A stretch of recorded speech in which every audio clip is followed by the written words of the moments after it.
Bonjour, bonjour, bienvenue à notre espace de psychanalyse pour tous. Bienvenue à tous. Nathalie, bonsoir. Ikem, bonsoir. Isabelle, bonjour.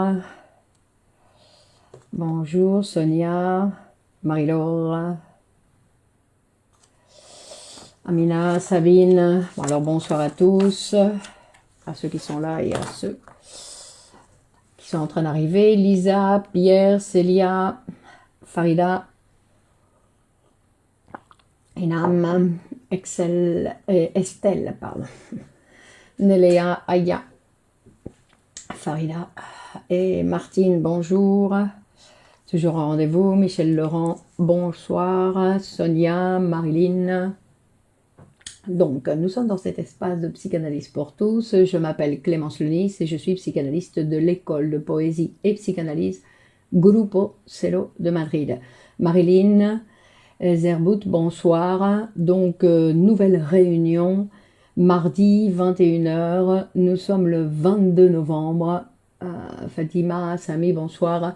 Nous sommes le Serge, bonsoir. Nous sommes le 22 novembre et il est 21h passé. Donc, Laura, Lucie, bonsoir. Anne, bonsoir. Donc aujourd'hui, nous nous sommes proposés. Je voulais vous rappeler, Nathalie, bonsoir, que vous avez la possibilité. C'est pas la possibilité, Annick, bonsoir. Touria, bonsoir. C'est d'avoir un nouveau lien pour ne pas se perdre de vue au cas où on peut se retrouver sur l'application Telegram. Noël, bonsoir. Il y a une page, on va dire, un groupe dans Linda, bonsoir, dans Telegram qui s'appelle Hélène, bonsoir, qui s'appelle Psychanalyse et Poésie. Donc, si vous avez l'application Telegram, ou sinon vous pouvez l'avoir, c'est une nouvelle manière d'être en relation donc avec les autres, et c'est une manière surtout de maintenir cela. Bonsoir. Ali, bonsoir. Donc, une manière de garder le contact. Donc, aujourd'hui, nous nous sommes proposés de parler de l'intelligence. Nidal, bonsoir. L'intelligence. Alors, on va voir bien évidemment cette intelligence qui a, selon le terrain, on va dire selon le terrain dans lequel nous sommes, on va parler d'un type d'intelligence, non, à partir de la sociologie, à partir de la physiologie, à partir de la psychologie, à partir de différentes Raphaël, Med, Sandra, bonsoir. Donc, selon la discipline, Jean-Loup, bonsoir, selon la discipline dans laquelle nous sommes, nous allons parler d'une intelligence ou d'une autre. Valérie, et bonsoir. Nera, ah bah oui, Nera. Bonsoir. Donc, l'intelligence. Alors, je vais commencer par deux aphorismes de Menassa, Miguel Oscar Menassa, qui est le directeur et fondateur du mouvement scientifique culturel Grupo Celo et qui est le directeur de l'école de poésie et psychanalyse Grupo Celo. Et il est poète et il a publié de nombreux livres. Et donc, j'ai pris pour commencer, Camille, bonsoir, pour commencer aujourd'hui, un de ces aphorismes que j'ai traduit donc en français pour vous, qui dit « L'homme n'a rien, tout lui vient de l'extérieur, c'est-à-dire de l'autre. Tout, le corps, les mots, la pensée, tout lui vient de l'autre. » Aracha, bonsoir. Et pour l'intelligence, Baya, bonsoir, Sonia, et donc, quand il va parler de l'intelligence, il va nous dire, il y a un aphorisme justement de Menassa pour l'intelligence, il dit que pour l'intelligence, il dit la réalisation quotidienne et continue d'un travail est nécessaire.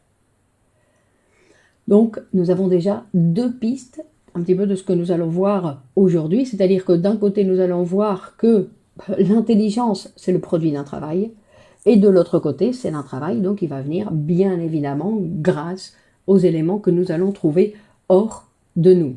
Non ?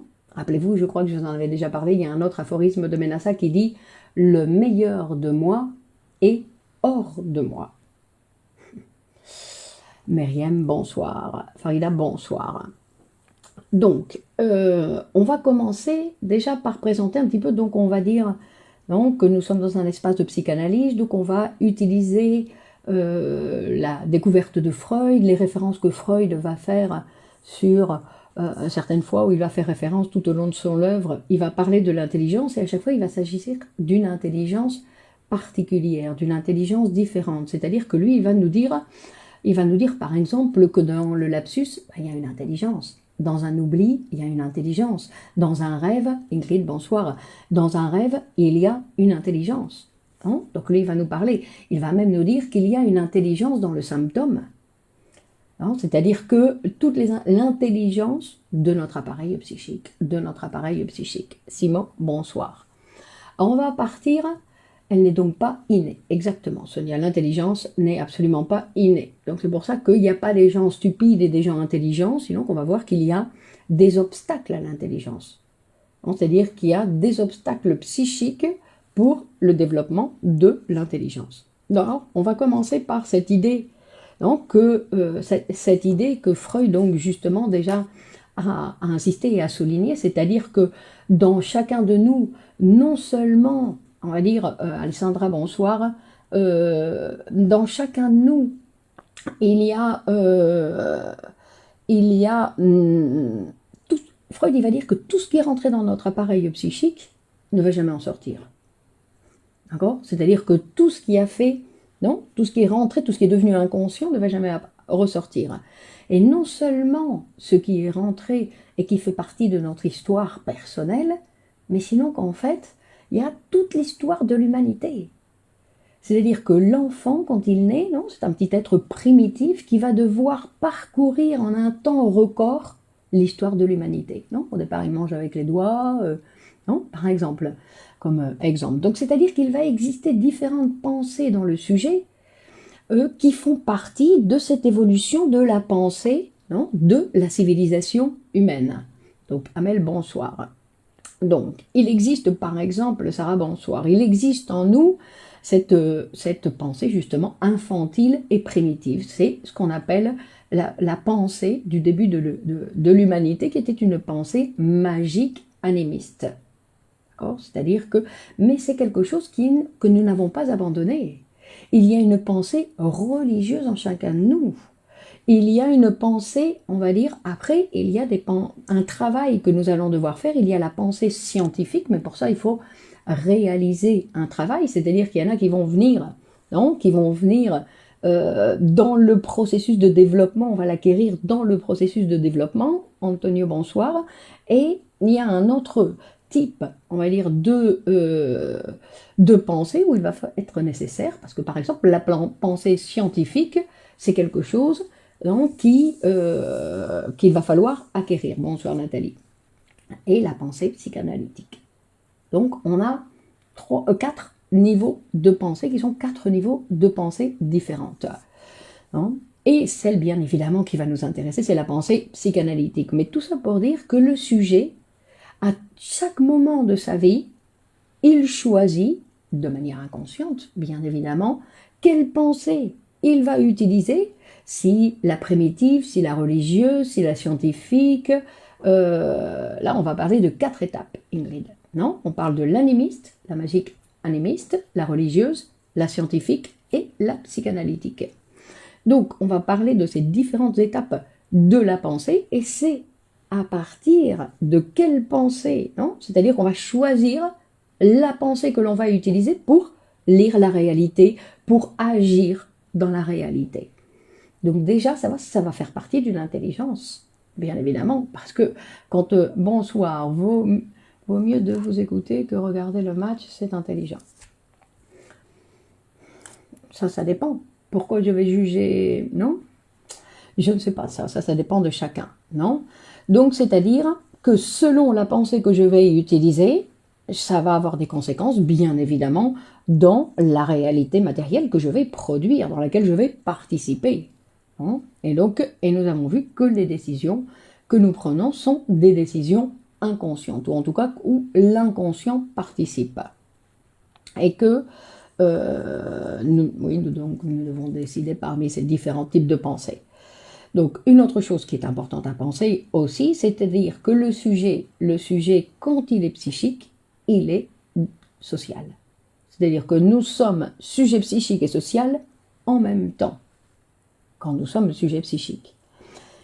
Une autre chose qui va être importante de penser, c'est-à-dire que nous sommes des êtres de langage. Nous sommes des êtres de langage, ce qui veut dire que quand nous sommes nés, non, nous sommes, on va dire que nous sommes arrivés, quand nous sommes nés, nous sommes arrivés dans un monde où les gens parlaient. Nous sommes arrivés, on va dire, dans le langage.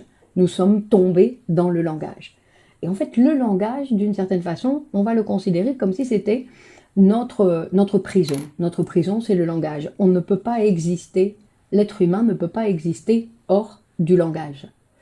Donc, bonsoir Claudette, on ne peut pas exister hors du langage. Et ça, c'est très intéressant à penser parce que ça va nous permettre de penser que ça aussi, le langage, nous devons l'apprendre, nous devons nous l'approprier.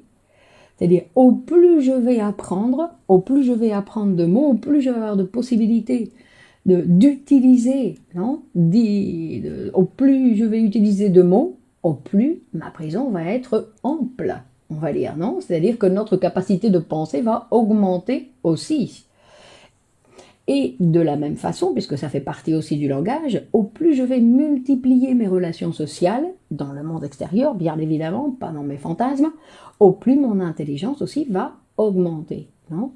Donc c'est pour ça qu'on va pouvoir on va pouvoir dire que l'intelligence, en fait, c'est une cristallisation de la pensée.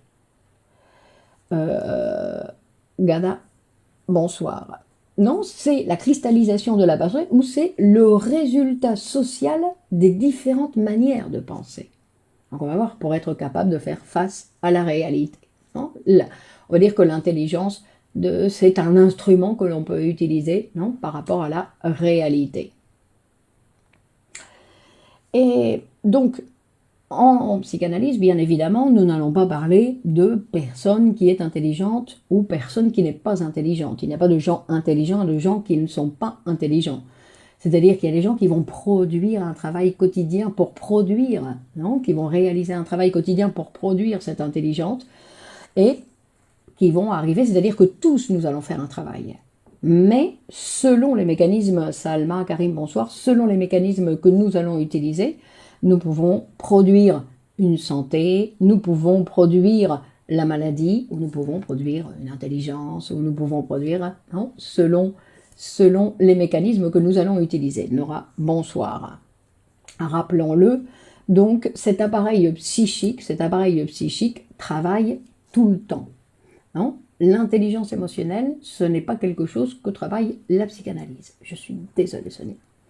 Non, c'est-à-dire que tous les tests, non, tout ce qui a été, toutes les tentatives de réduire l'intelligence en disant voilà, vous allez faire un test pour calculer votre QI, pour voir si vous êtes intelligent ou pas intelligent, en fait, ou les autres types de mécanismes d'évaluation ont complètement échoué. Non, parce que nous avons vu des gens qui avaient un QI exceptionnel et qui, en fait, dans la vie réelle, avaient beaucoup de difficultés à vivre. Donc, qu'est-ce que ça veut dire? Quel type d'intelligence, non? De quel type d'intelligence il s'agit? Donc, tout comme la comparaison, quand on va parler, par exemple, bonsoir Sylvie, d'une intelligence des animaux, non? C'est autre chose, non? Ça ne touche pas, bien évidemment, la psychanalyse, puisque notre particularité en psychanalyse, c'est que la psychanalyse travaille avec un sujet du langage. Alors, une des premières fois que Freud va faire référence donc à la terminologie de l'intelligence, justement, il va parler de l'intelligence du langage. Il va dire que le processus du langage, c'est celui qui va déterminer la constitution psychosociale du sujet du langage. Donc vous voyez, tout va dépendre, non, de notre position dans le langage. Nos relations sociales contribuent à développer notre intelligence. Exactement, Karima. Alors, je ne sais pas pourquoi vous parlez de émotionnel, non? Les émotions, c'est d'un côté, l'autre côté, c'est l'intelligence, non? Donc,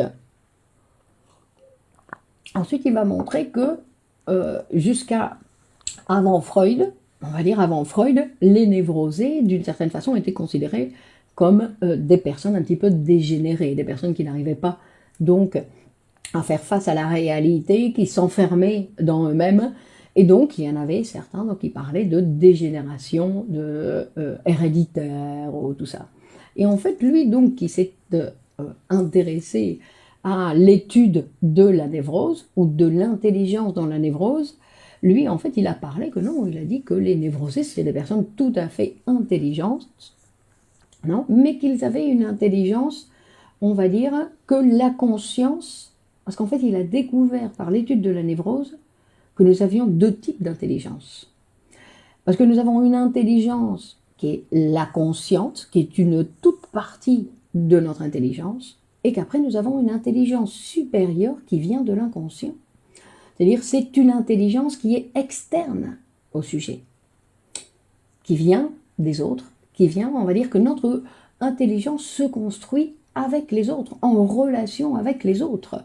On n'est pas intelligent tout seul, ça n'existe pas. De toute façon, un être humain tout seul, ça n'existe pas non plus. Non, c'est-à-dire que l'être humain, non, il va toujours faire partie d'un contexte social. Hein. Donc, et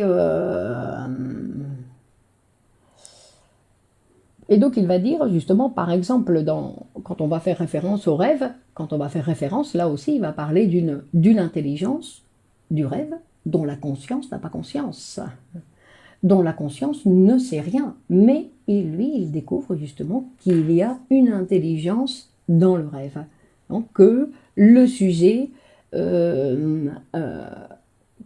est toujours impliqué dans son rêve, et que quand il rêve, il y a toujours, non seulement il est impliqué, sinon que ce qui est en jeu dans ce rêve, c'est toujours quelque chose qui est important pour le sujet.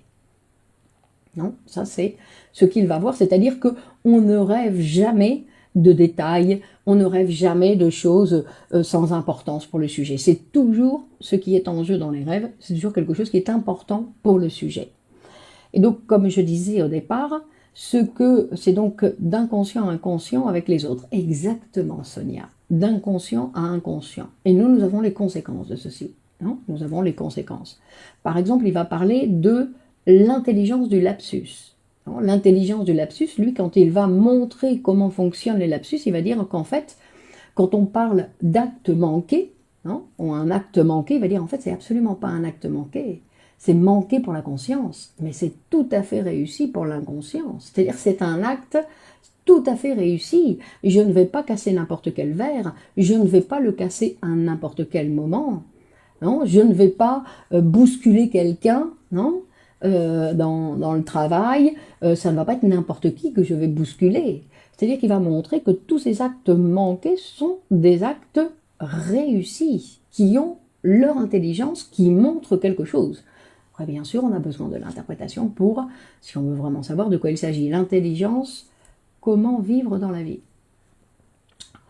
Alors, donc d'un côté, il va nous dire ça, donc c'est-à-dire que l'oubli, c'est la même chose. Donc tout ça, ce sont des actes, c'est-à-dire qu'il y a une intelligence dans le sens où ce n'est pas exactement de comment je vais vivre, sinon qu'il parle du désir du sujet, qui fait référence à son désir et comment le sujet va utiliser donc les instruments dont il dispose pour exprimer son désir. Et on va voir qu'il est super intelligent, que le sujet, il est super intelligent. Alors on va voir, par exemple aussi, quand il va parler, il va faire référence donc à les mots d'esprit, non, ce qu'il appelle le texte de Freud qui s'appelle les mots d'esprit, non, les blagues. Et quand on fait des blagues, aussi il y a une intelligence bien évidemment dans les blagues, non, qui est aussi quelque chose de tout à fait précis. Alors après, lui aussi, il va voir, ce n'est pas qu'il y a des gens qui sont intelligents, donc comme je disais au départ, des gens qui ne le sont pas, sinon qu'il y a des personnes qui sont très intelligentes, mais que sous certaines constellations psychologiques, qu'ils ont des réactions tout à fait propres à une faiblesse, on va dire, une faiblesse mentale. D'accord ? C'est-à-dire que il y a des choses où on va voir que le sujet va démontrer dans la conscience des résultats inappropriés pour la réalité. Et donc quand il va nous parler de la névrose, parce que c'est quelque chose qui va nous intéresser, parce que quand Freud il s'intéresse à la névrose, il ne va pas s'intéresser à la névrose pour essayer de guérir. Non, quand on parle de la thérapie psychanalytique, on parle d'un instrument où la thérapie ou les bénéfices de la psychanalyse qui vont permettre d'éliminer certains symptômes, on va dire, c'est un bénéfice secondaire. Et que Freud, il s'intéresse à la névrose pour voir, Céline, bonsoir, il s'intéresse à la névrose pour voir comment fonctionne notre appareil psychique. C'est ça qui va l'intéresser. Hein. Et donc, qu'est-ce qu'il découvre? Ben, il découvre que dans la névrose, il peut y avoir donc il y a très souvent dans la névrose des inhibitions mentales qui endommagent l'intelligence du sujet. C'est-à-dire qu'il y a dans la névrose des attaques contre les connexions, on va dire, sociales, et donc les relations avec les autres, et les connexions psychiques, qui vont bien évidemment empêcher un bon développement d'une intelligence, c'est-à-dire de pouvoir faire face à ce que la réalité nous demande. Et ce sera donc, Jalila, bonsoir, un travail de l'interprétation psychanalytique qui va réaliser en fait ce travail petit à petit pour défaire les nœuds qui ont été établis. Il peut y avoir une peur de l'inconnu dans la névrose. Il peut y avoir une peur de l'inconnu, oui, Saïda. Donc, c'est donc le travail psychanalytique qui va permettre de défaire ces nœuds. Et donc, quand on défait ces nœuds, on libère une énergie qui va pouvoir donc être utilisée à d'autres mécanismes, donc on va dire à une autre intelligence, une amélioration dans nos relations sociales, et à une nouvelle position psychique et sociale du sujet. Par exemple, Freud, il y a un cas donc, que vous devez connaître, un cas clinique de Freud, il en a exposé 5-6, comme ça qu'il a travaillé profondément. Il y a cette histoire de l'homme au loup, mais en fait, j'utilise cette information pour faire référence en disant qu'en fait, Freud, il se réfère à ce patient en disant qu'il écoute, mais qu'il ne s'intéresse à rien, Et en fait, il va nous expliquer que existe-t-il une relation entre l'intelligence et le mécanisme d'intellectualisation. Donc l'intellectualisation va réduire l'intelligence. Et donc, on va voir que ce qu'il va nous dire dans l'homme au loup, en fait, ce qu'il nous montre dans la névrose que présente l'homme au loup, il va dire qu'en fait, son intelligence est séquestrée. C'est-à-dire que son intelligence a été prise en otage par des forces psychiques. Et donc, il ne peut pas disposer de toute son intelligence. Et ça, c'est ce qu'on va voir qui arrive dans de nombreuses névroses. C'est-à-dire que le travail psychanalytique, bien évidemment, va permettre... bonsoir Françoise. Donc, bien évidemment, le travail psychanalytique va permettre un développement de notre intelligence. Ensuite, il va refaire référence à est-ce que la pulsion de vie chez le bébé est une forme d'intelligence inconsciente? Alors, chez le bébé, Rachel, pardon, mais la pulsion de vie n'existe pas encore. D'accord? Elle va devoir se produire. On dit que chez l'homme, d'accord, l'homme n'a rien. Et en plus, quand il arrive dans le monde, il n'a rien du tout. Sinon, il va devoir construire. Il va devoir construire sa maman, il va devoir construire tout ça. D'accord? Donc, il y a une intelligence inconsciente, mais pas une intelligence automatique, comme vous faites référence dans le bébé. Non, ça, c'est pas encore l'inconscient. L'inconscient, c'est une production chez l'être humain. Chez l'être humain, tout va se produire. L'être humain, il arrive, c'est un petit animal. Peut-on améliorer? Oui, avec une psychanalyse, Amira. Donc, il y a un autre texte où Freud va faire référence aussi donc à l'intelligence. C'est un texte qui s'appelle « Sur la considération sur la guerre et la mort », où en fait il va parler de notre difficulté, donc encore un autre obstacle à notre intelligence. Il dit autant notre intelligence comme, en fait, il dit notre vie sentimentale, il dit que ce sont construire sa maman, c'est-à-dire, Céline, donc on parle de l'intelligence, Céline. Donc, il va parler de l'intelligence d'un côté et de notre vie sentimentale de l'autre. Il va dire l'une comme l'autre, notre intelligence et nos sentiments ont une difficulté à rassembler, c'est-à-dire à accepter cette combinaison qui existe en chacun de nous qui est cette combinaison qui s'appelle l'amour-haine. Il dit que ça, c'est un obstacle, c'est-à-dire ne pas accepter cette ambivalence qui existe dans chacun de nous. Alors, on peut dire, oui, je l'accepte de façon théorique ou intellectuelle, mais je peux remarquer que dans ma manière de vivre, je ne l'accepte pas. Hein. Donc, ce sont deux choses différentes. Et il va même dire que, très souvent, il dit, les belles fleurs de la vie amoureuse sont dues à la réaction contre les élans hostiles que nous percevons dans notre fort intérieur. C'est-à-dire que nous sommes heureux d'avoir une certaine capacité d'amour qui éloigne, on va dire, ces sentiments hostiles que nous savons tous qui existent dans chacun de nous.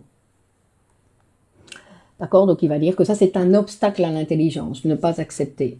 En fait, ce qu'on va pouvoir, d'une façon, pour résumer, je ne veux pas terminer là maintenant, mais pour résumer, en fait, notre intelligence est séquestrée quand nous n'acceptons pas notre condition d'humain. Quand nous n'acceptons pas que nous avons on va voir des particularités qui appartiennent uniquement à l'être humain, et que ces particularités humaines, quand nous ne les acceptons pas, nous éloignent d'une certaine intelligence, de cette possibilité de production d'une intelligence. Donc, par exemple, il va dire que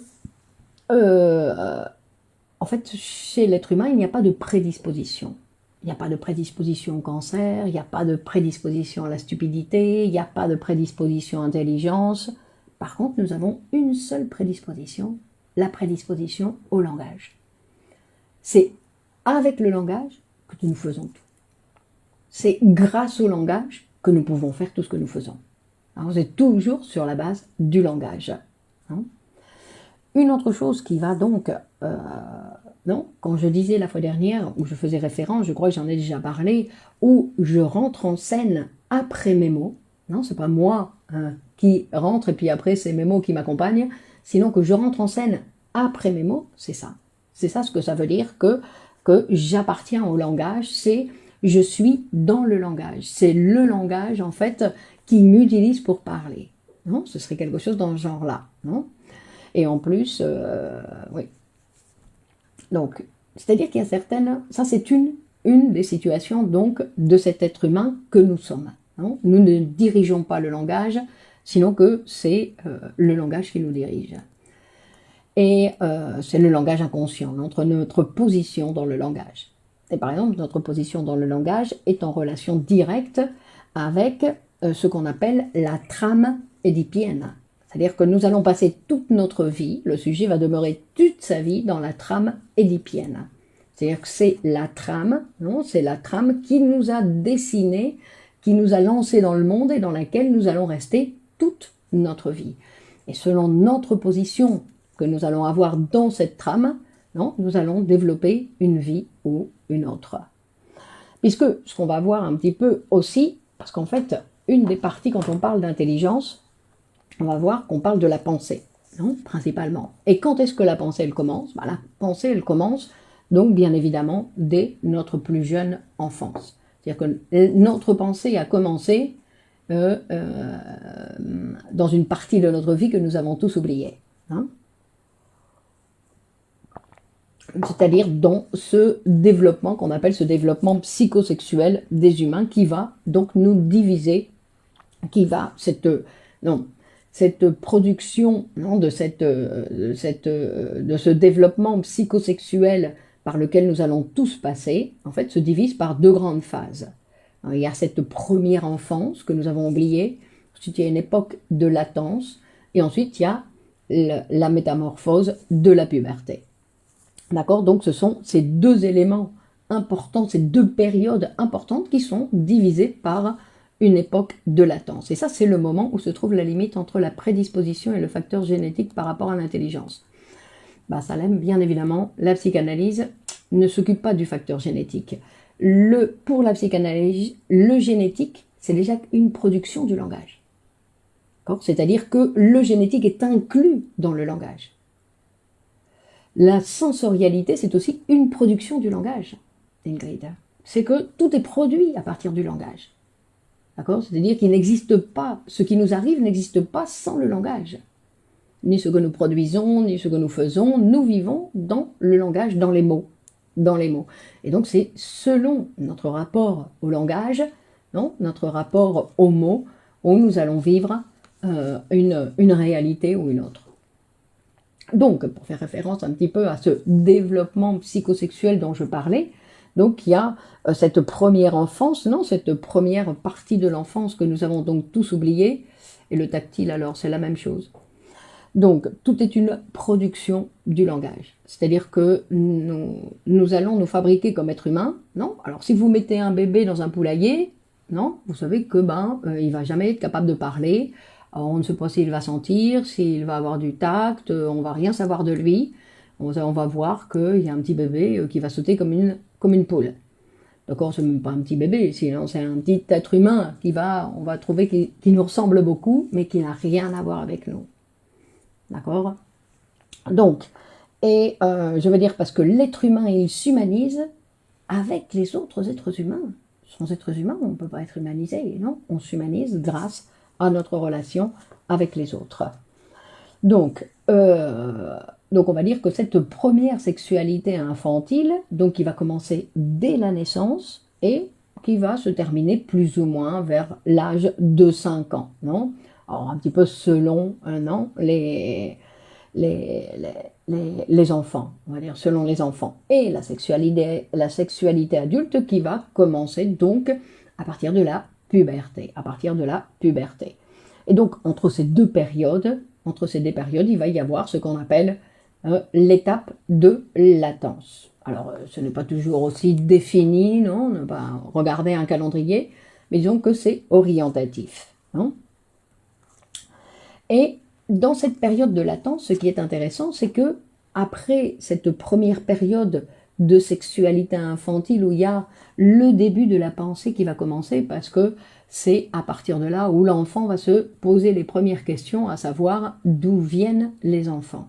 Et ça, c'est la question qui va inaugurer la pensée chez l'enfant. C'est d'où viennent les enfants. Or, pas vraiment sur d'où je viens moi, parce que la question n'est pas tout de suite vers lui-même, bien qu'elle est très intéressée et très narcissique, puisque en fait il va se poser des questions, d'où vient mon petit frère? Celui-là dont on parle, apparemment il y en a un qui va arriver, non? Et c'est-à-dire qui va prendre de la place dans la famille, et donc à partir de là, donc on dit que c'est quelque chose, non, c'est les intérêts narcissiques, non, de l'enfant qui vont commencer donc à se poser des questions, à savoir d'où viennent les enfants, comment on fait les enfants, et qui vont commencer à poser des questions à droite, à gauche, et qui vont commencer donc leur pensée. C'est pour ça qu'il est très important, on va dire, que en fait ce développement des questions puisse se faire, non? Que les enfants vont se poser des questions, on va leur dire des trucs. Alors, quelles que soient les réponses qu'on va leur donner, de toute façon, les enfants sont dans des périodes particulières, c'est-à-dire que rappelez-vous que dans cette sexualité infantile, pour les enfants, le vagin n'existe pas, le sperme n'existe pas, donc ils ont des difficultés à pouvoir penser la reproduction, même si on a fait la tentative de leur expliquer, ils ne vont pas comprendre. D'accord? Pourquoi? Parce qu'ils n'ont pas tous les éléments pour pouvoir comprendre. Mais c'est comme ça que vont commencer leurs premières questions. Donc il est intéressant de ne pas réprimer leurs questions, il est intéressant de les laisser parler, et à la rigueur, quand ils posent une question, dire « qu'est-ce que tu penses toi? Comment on fait? Alors qu'est-ce que tu as imaginé ?» De le faire parler, non? Au lieu de lui donner pourquoi, pour savoir un petit peu comment il pense. Non? Et puis après, à la rigueur, lui donner un petit élément pour voir ce qu'il en fait, mais que c'est son propre processus qu'il va devoir lui-même, on va dire, développer. Mais ce qui est intéressant, c'est de ne pas réprimer, bien évidemment, ce processus de développement de la pensée. Non? Et que lors de cette époque de latence, où il va donc y avoir la répression, cette répression primordiale qui va fonder l'appareil psychique, puisqu'il va diviser la conscience en inconscient, et qui va provoquer en fait l'amnésie infantile. Cette amnésie infantile qu'il est nécessaire d'oublier, donc ce n'est pas quelque chose qui a mal fonctionné, sinon que c'est quelque chose qui nous touche tous, où nous avons cette amnésie infantile où obligatoirement nous allons tout oublier. Et donc, tout cet intérêt que nous avions mis dans cette première enfance sur la sexualité, parce qu'on regardait alors les petites filles, les petits garçons, le zizi, le caca, tout ça, on regardait tout ça pour voir comment ça fonctionnait et essayer de donner des explications. Au moment de cette répression, ben, d'une certaine façon, l'enfant va abandonner ses intérêts sur la reproduction, sur le sexuel. Et il va commencer à s'intéresser à autre chose. Donc à partir de cette époque de latence, c'est-à-dire qu'il va y avoir un déplacement, ou on va dire qu'il va laisser place justement, on va voir un grand rendement intellectuel. C'est là où on voit qu'il y a des enfants, Maria bonsoir, qu'il y a des enfants qui ont une grande capacité d'apprentissage, on les met devant un piano et en un rien de temps ils savent jouer quelque chose, non? Tous ces petits génies qu'on montre sur Facebook ou un petit peu partout, en fait on voit que c'est à cette époque-là, c'est-à-dire que toute l'énergie qui était occupée, non, sur ça, en fait c'est déplacé, ils s'intéressent à autre chose, ils vont sublimer cette énergie et ils vont avoir de grandes capacités des grandes capacités d'apprentissage, des grandes capacités intellectuelles, etc. Pourquoi? Parce que ben, ils vont avoir toute cette énergie disponible. Non? Si on réprime les questions des enfants à cet âge-là, est-ce que ça pourrait inhiber l'intelligence de l'enfant? Ben voilà, exactement. Mais pas l'intelligence de l'enfant, l'intelligence de l'adulte. Non, parce que le problème, c'est que c'est pas exactement l'intelligence de l'enfant, sinon qu'on touche directement l'intelligence de l'adulte. Non? Donc, à partir donc de cette phase de répression, ce qui va s'installer pour que justement l'enfant abandonne tout son intérêt pour tout le sexuel qui est de l'enfance, non? Ou tous ses intérêts sur la sexualité de l'enfant pour qu'il l'abandonne, vont se constituer ce qu'on appelle, c'est renoncer pour s'ouvrir à la nouveauté, si vous voulez. Mais c'est pas exactement renoncer, c'est déplacer. En fait, c'est pas renoncer, sinon c'est déplacer. C'est-à-dire que au lieu d'avoir un certain plaisir à faire telle chose, à jouer avec son caca, ben, il va commencer à prendre de la peinture et à peindre. Donc il joue plus avec le caca, mais il joue avec la peinture. Donc vous voyez, c'est un déplacement. Donc il n'a pas renoncé exactement, non? Il a déplacé. Donc, pour que cette répression puisse se faire, non, ben, il va y avoir un aide, non? Parce qu'il faut renoncer, ce sont des tendances qui sont très fortes chez les enfants, Pourquoi? Parce que ça leur donne de grandes satisfactions. Donc, pour qu'ils y arrivent, va leur mettre ce qu'on appelle les barrages. Les barrages. Et donc, les barrages à cette sexualité infantile, où l'enfant se promenait tout nu, non? Où il se permettait de toucher tout le monde, etc., tout ça, il va falloir qu'il renonce. Et donc, il y a ces barrages à la sexualité. Et les barrages à la sexualité, par exemple, c'est la morale. Non, on va commencer à lui dire non, ça c'est sale. À la répugnance, non, à la pudeur. Donc, ça va être les trois éléments, non, et la honte. Pardon. Donc, on a la honte, la répugnance, la pudeur et la morale. Donc ça, ce sont trois barrages à la sexualité, et ce sont des barrages, en fait, qui servent à la sexualité infantile. Après, quand ces barrages se maintiennent à l'âge adulte, non, c'est là où on va voir qu'il y a un reste qui vient de cette époque-là, que la répugnance, c'était quelque chose d'utile à un moment pour éloigner l'enfant de cette sexualité, mais que continuer à avoir de la répugnance pour quelque chose à l'âge adulte, c'est quelque chose de la sexualité infantile qui est apparue à l'âge adulte. Non?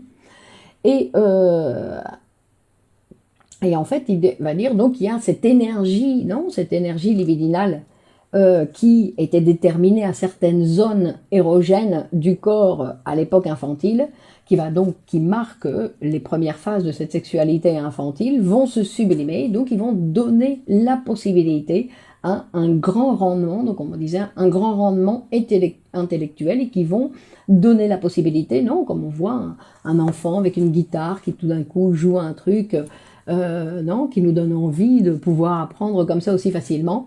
Et on va voir que tout ça, c'est cette énergie qui va être utilisée pour ça, non? Donc, c'est-à-dire que c'est la répression de la sexualité infantile qui va donner cette capacité de rendement intellectuel. Ce n'est pas la répression de la vie sexuelle adulte. Non, comme il y a cette époque, on va dire de l'ère victorienne, où on pensait que si on réprimait la vie sexuelle de l'adulte, il y en a encore certains qui le croient, que en réprimant la vie sexuelle de l'adulte, il allait avoir de grandes capacités intellectuelles, que cette énergie qui était réprimée allait s'utiliser à autre chose. Mais en fait, Freud il va montrer que non, un déplacement positif qui sera utile ultérieurement. Donc, il ne s'agit pas de réprimer la sexualité adulte, il s'agit de réprimer correctement la sexualité infantile, non?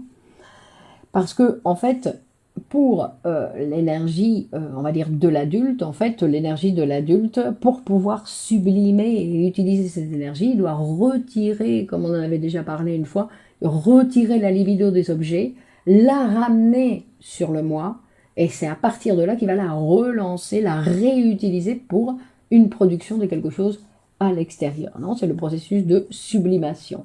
Donc, et nous allons voir qu'un élément qui fait obstacle à notre intelligence, c'est la morale. La morale, c'est un élément important qui fait obstacle à notre intelligence, cette morale dans la société dans laquelle nous vivons, cette morale idéologique qui domine encore la société d'aujourd'hui, pas simplement l'ère victorienne, mais qui continue à dominer notre vie aujourd'hui, et en fait qui limite la liberté de notre pensée. Alors la liberté de notre pensée, en psychanalyse, ce n'est pas « je dis ce que je veux », je dis ce que je veux, j'insulte qui je veux, je critique qui je veux. Il ne s'agit pas de cette liberté-là. Ça, c'est un autre type dont, donc, on doit la réorienter vers des investissements autres, bien évidemment. Mais bon, c'est un mécanisme inconscient, Ingrid, c'est pas quelque chose qu'on décide. Donc, et donc cette morale va nous emprisonner et va nous emprisonner et nous faire croire donc que il y a des choses dont on n'est pas capable, qu'on ne peut pas, moi je ne peux pas faire ça, moi je n'ai pas la capacité, etc. Non? Et c'est-à-dire que il y a une telle voracité de la morale qui vient nous limiter, qui vient séquestrer en fait les possibilités de l'être humain justement, parce que ce qu'on doit penser, rappelez-vous, que tout ce qui est humain ne m'est pas étranger. C'est-à-dire non seulement les mauvaises choses, mais aussi les bonnes choses. C'est-à-dire que si je vois qu'il y a quelqu'un qui a cette capacité de faire quelque chose, ça veut dire que moi aussi je peux l'avoir. Si je fais le travail nécessaire pour l'avoir, bien évidemment. Non, ça ne va pas tomber du ciel. C'est-à-dire ça ne va pas tomber du ciel, ça ne veut pas parce que je le désire très fortement que ça va arriver. C'est parce qu'il va être nécessaire la réalisation d'un travail pour y parvenir. Donc, et donc on disait que la morale c'est un frein à notre intelligence, c'est un frein au développement de notre pensée. Non? Donc,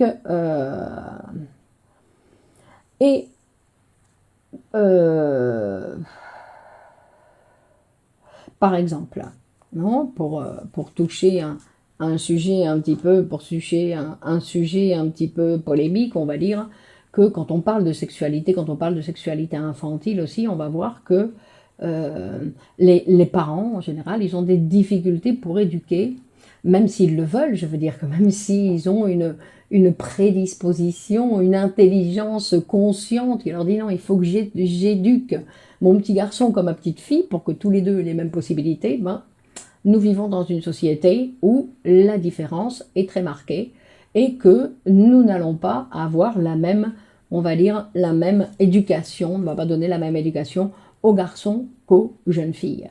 Ce qui veut dire qu'il va y avoir dans la société une tendance à la répression de la sexualité des jeunes filles, des petites filles, des jeunes filles et du sexe féminin en général. C'est-à-dire que, et ce que Freud va nous montrer, c'est que en fait, parce qu'on ne parle pas de la sexualité ou de la pratique sexuelle, parce qu'il y a beaucoup de filles qui vont ouvrir les jambes assez facilement, mais il ne s'agit pas de ça. Sinon qu'on parle de cette sexualité qui est dans la parole. Parce que ce que Freud, quand il parle, non, ce qu'on reproche à Freud en disant oui, mais pour Freud tout est sexuel, en fait c'est parce que notre parole est sexuelle. Nos relations sociales sont sexuelles, nos activités sont sexuelles, notre travail est sexuel pour Freud. C'est-à-dire que comme nous ne pouvons pas sortir du langage, mais en fait tout ce que l'on fait est tout en relation avec, c'est-à-dire que la sexualité en psychanalyse, c'est en fait, on va dire, c'est tout ce qui concerne l'être humain. Tout ce qui concerne l'être humain. Une maladie, c'est quelque chose de sexuel. Par exemple, pour vous montrer jusqu'à quel point la sexualité, elle est partout. Non, Freud va me démontrer que de nombreux symptômes sont une satisfaction substitutive d'un désir sexuel infantile réprimé. Donc vous voyez que la sexualité, elle est partout. Et que dire non, vous voyez, c'est quelque chose de moral, non? Bien évidemment. Donc, en fait, ce qu'il va, quand je parlais des jeunes filles, et ce que Freud a montré, qui est très important, c'est qu'il va montrer donc que quand on va réprimer ces questions, on va réprimer la petite fille quand elle commence à parler, quand elle commence à s'exprimer, quand elle commence à découvrir des choses, et que tout d'un coup, on va la réprimer, ne dis pas ça, on ne peut pas dire ça, tais-toi, nanana. Donc, c'est-à-dire qu'on va réprimer sa sexualité. Donc, on ne parle pas que de sa masturbation infantile, on parle de sa manière de parler, que les enfants doivent pouvoir parler, non, pas partout, non, on doit mettre des limites, bien évidemment, mais de leur permettre de pouvoir parler à leur guise et de ce qu'ils veulent. Non, on va dire, parce que réprimer la pensée des enfants, c'est réprimer leur sexualité. En fait, ce que Freud il a montré, c'est que c'était la même chose. Notre sexualité, c'est-à-dire notre relation aux autres, notre sexualité, c'est tout ce qui est en relation avec les autres. Et en fait, notre relation avec les autres, alors on a des autres en nous aussi, donc c'est-à-dire, non, on disait, c'est tout ce qui concerne l'être humain, notre sexualité, ben cette sexualité, si on la réprime, on réprime la pensée, on réprime notre intelligence. On réprime notre intelligence, donc comme on disait, qui est séquestrée, non, qui est séquestrée parce que notre morale, donc, nous empêche, et qui dit parler, dit penser. Ça, c'est très bien.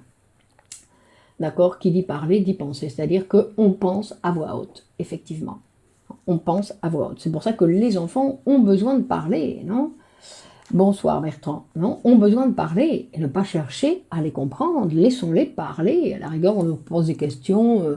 Pourquoi tu dis ça? Comment tu penses ça?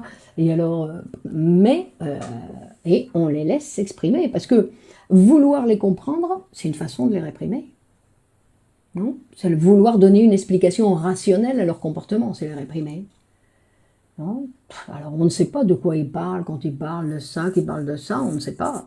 Donc, il faut les laisser, on va dire, en liberté s'exprimer. Il arrivera bien à 20 ans, donc on va les laisser s'exprimer, ça ne veut pas dire leur permettre de dire des gros mots là où il ne faut pas, leur permettre, non, il y a des limites bien évidemment à avoir, puisque c'est nécessaire que nous vivons avec d'autres personnes, donc il est nécessaire de mettre des limites, mais qu'ils ont le droit de parler, de s'exprimer, et de penser et de voir. Donc quand je parlais de cette... Alors, quand on parlait du machisme, par exemple, on parlait du machisme qui venait justement de cette situation infantile où la petite fille, comme le petit garçon, ils vont se rendre compte qu'il y a une différence, quand ils vont se voir tout nus, il y a une différence, que elle n'a pas ce petit zizi que lui il a, non, qu'il n'a pas ce petit zizi, et en fait, donc ils vont considérer l'un comme l'autre qu'en fait, elle est incomplète, il lui manque un truc. Non, parce que lui, il a un zizi, mais elle n'en a pas. Donc, obligatoirement, il lui manque un truc. Donc, ils vont la considérer incomplète. Et à partir de ça, c'est ce qui va... Donc, on va dire un certain machisme, si on veut l'appeler machisme, mais cette idée que la femme est incomplète, c'est quelque chose qui appartient à l'enfance. D'accord? Donc, un enfant, c'est normal qu'il pense comme ça, puisqu'il est dans son développement. Il va devoir apprendre que la femme, elle a un vagin. Bon, il faudra qu'il attende la puberté pour découvrir que lui, il a du sperme et que la femme, elle a un vagin. Donc, elle n'a pas un zizi, elle a un vagin. D'accord? Mais que ces éléments de l'enfance, comme on peut voir dans la société actuelle, continuent à exister chez les adultes. Donc, c'est pour ça qu'il y a ce machisme qui existe et qui existe autant, on va dire, autant chez les femmes que chez les hommes.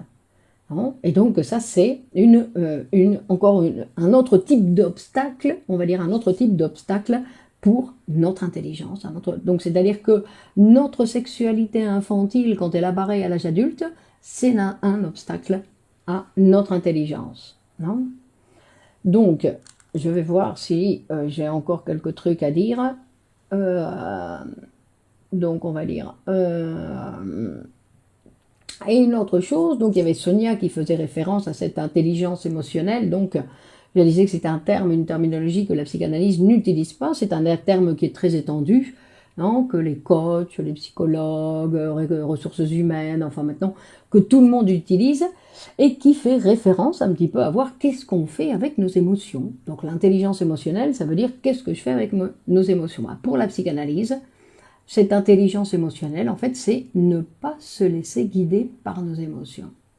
Parce que si on se laisse guider par nos émotions, bah, on peut faire n'importe quoi.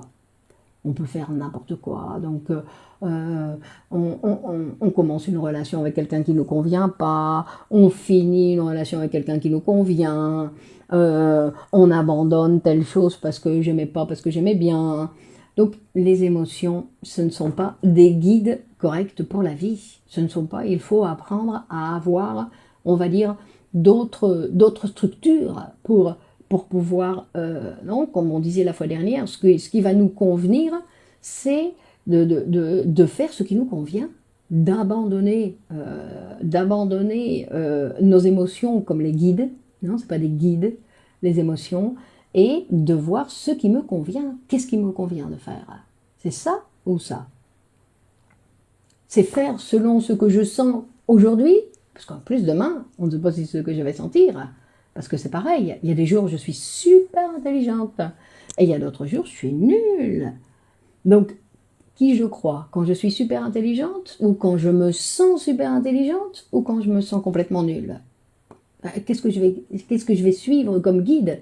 Alors, il y a des gens qui vivent un petit peu, non, selon leur saut d'humeur.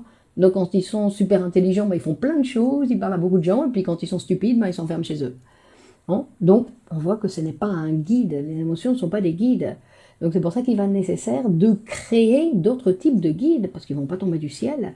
D'autres types de guides, c'est-à-dire des projets dans notre vie, des pactes avec d'autres personnes, des pactes humains avec les autres pour dire, voilà, on va se donner la main pour faire telle chose, on va se donner la main pour faire telle autre chose et avoir des pactes. Et par exemple, avec un psychanalyste, ce qu'on a, c'est un pacte.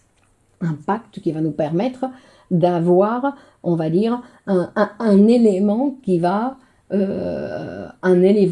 nous permettre petit à petit, non, bien sûr que c'est un travail continu, c'est un travail qu'il faut faire régulièrement pour nous ouvrir des portes. Nous ouvrir des portes et, à la rigueur, apprendre à faire ce qui me convient, parce que c'est aussi un apprentissage.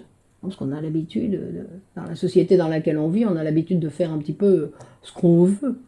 Et donc, non, c'est pas ce qui convient. Donc, c'est pour ça que on répète, l'intelligence, non, c'est la transformation, on va dire, c'est un travail de transformation de la réalité, c'est le résultat, on va dire, de l'intelligence, non, et qui va toujours se produire, donc, avec d'autres personnes, avec peu de personnes, avec beaucoup de personnes, non, et en fait, ces transformations, donc, vont se réaliser, vont se produire grâce à des conversations, grâce à des pactes avec les autres, d'où l'importance de pouvoir avoir des relations, non, de bonnes relations avec les autres. Donc, pour ressouligner cette idée importante, il n'y a rien dans l'homme, ni dans la femme, d'accord? Dans l'humain, il n'y a rien au départ.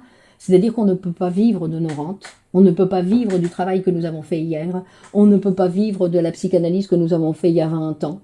Sinon, il va être nécessaire, il va être nécessaire de continuer le travail analytique. Parce qu'en fait, on va dire, c'est pas que, il n'y a rien en nous. Il n'y a rien de gagné et il n'y a rien en nous. C'est-à-dire que les choses se produisent entre les hommes, entre les femmes, entre les humains, comme le langage. Il n'y a pas de conversation tout seul. Tout seul, on répète tout le temps la même chose. Non, c'est grâce à l'autre que j'ai la possibilité d'avancer dans mes conversations, d'avancer dans la production, non, comme disait, c'est-à-dire que parler, c'est penser à voix haute, non, c'est-à-dire que penser tout seul, ce n'est pas penser, non, on pense à voix haute. Donc c'est-à-dire que pour devenir intelligent, il faut réaliser bien sûr donc un travail.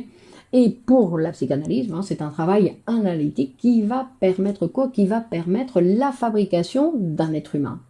d'un être humain, et c'est-à-dire tout ce qui correspond à un être humain, d'accepter cette situation d'humain que nous avons, qui nous correspond à tous, mais que pour l'avoir, il va falloir réaliser un travail.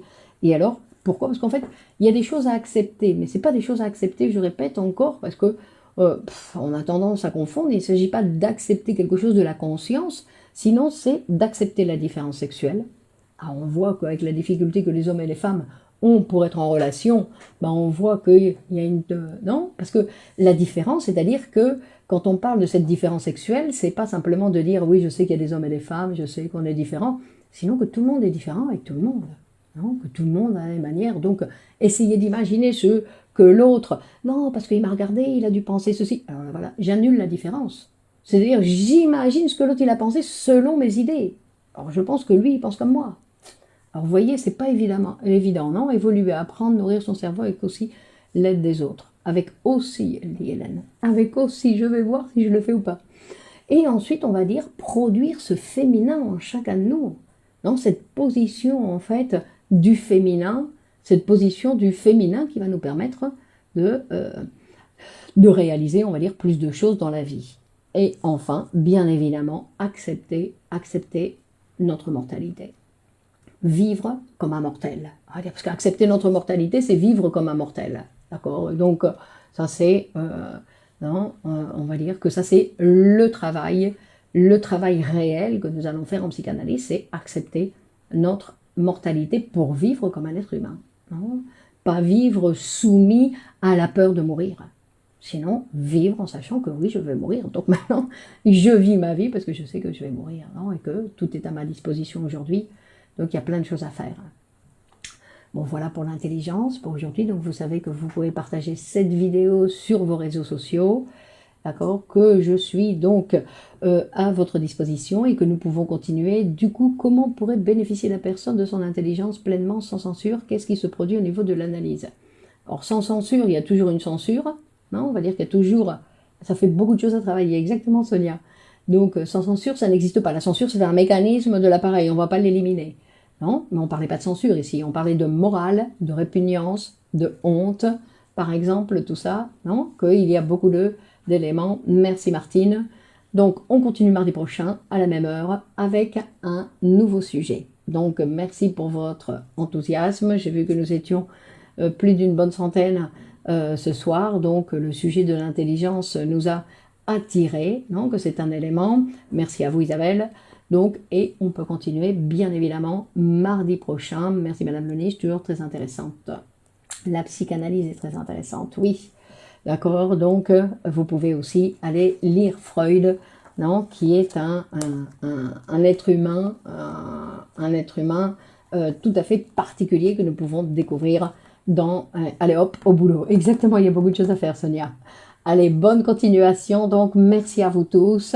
Super, super sujet. Donc, et on continue donc la fois prochaine. Au revoir Néléa, Soumeya, bonsoir, merci à vous. Lisa, au revoir.